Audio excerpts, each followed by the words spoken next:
What's the purpose of our performance? What is the purpose of our companies? What is the purpose of our life? You know, we have people within this hearing that have problems in their family lives. Maybe they're going through some trouble with youngsters, or maybe they're going through divorces, or maybe some business people are going through troubled times that's very prevalent right today. The purpose of our performance is to glorify God in all that we do.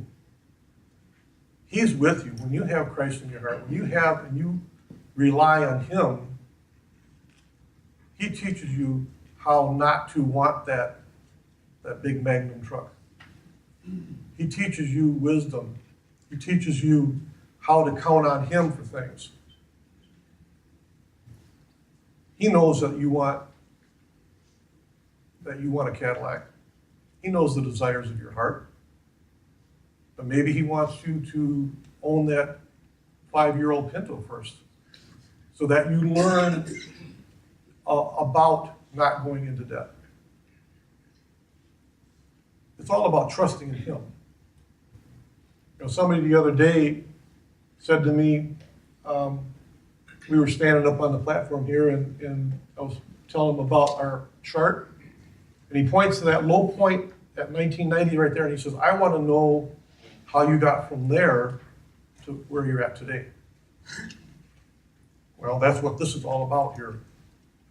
Anybody can talk about how you're from there to there, but how did you get from in the pit again? And Joseph was in the pit many times, but each time he was in the pit, he was brought out to a higher position. And one of the things that I told him, I said, well, you take a look at that line from 1990 all the way to the year 2000, 10 years. I mean, there's only a very little bit of growth there, isn't there? But then all of a sudden, boom, up you go. Well, what he's teaching us through that period of time is trust in Him, have patience, basically have patience, learn to count on me every day, learn to drive that Pinto, because someday you're going to be driving an Escalade. But let me tell you when that is. Let me bring that to you, so that when you get it, you know I did it and not you. And the purpose of our performance is to glorify God in our personal lives and in our businesses. If you're in troubled times right now in your life, He's got something big for you. He's got something planned big for you. You don't see it because you were dealing with the big boys back when it was really going great. And that's all you can remember. But I guarantee you that 10 years from now or 5 years from now, you've got to have patience, maybe 1 year from now, He will thrust you into the stratosphere because you have learned to trust Him and you realize that it's Him that's in your balloons and not helium. He's the one that's raising you up.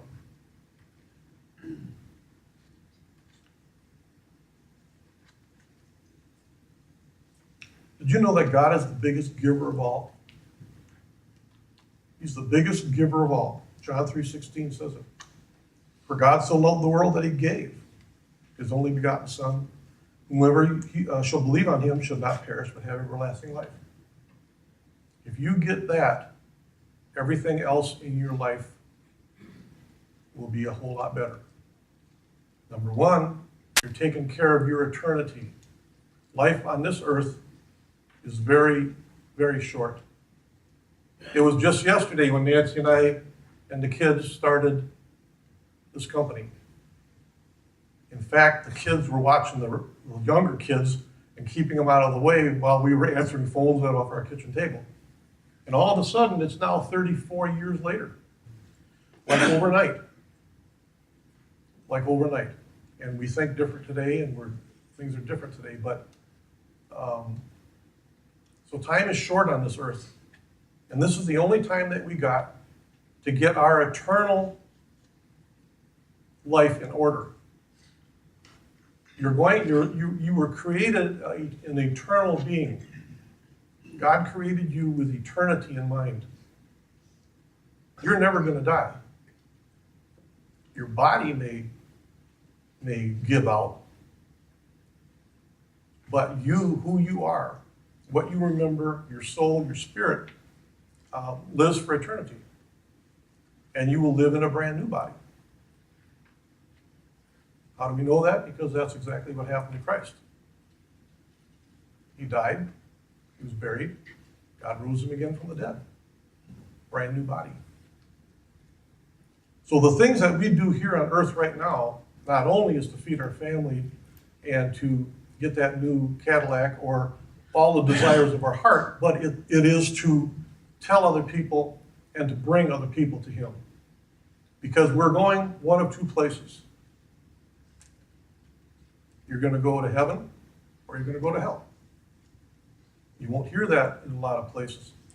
But the truth is, it's real. And it is the truth. So God says, I love you so much that I gave you a way back to me for you to live eternally with me. That's accept Christ. Well, I thought this was all about business. That's the first rule of business right there. Make sure you got your eternity set up. Make sure you know where you're going, because this game that's being played right now on this earth is just a game. Pretty soon the bell will ring, and it's either going to be up or down for you.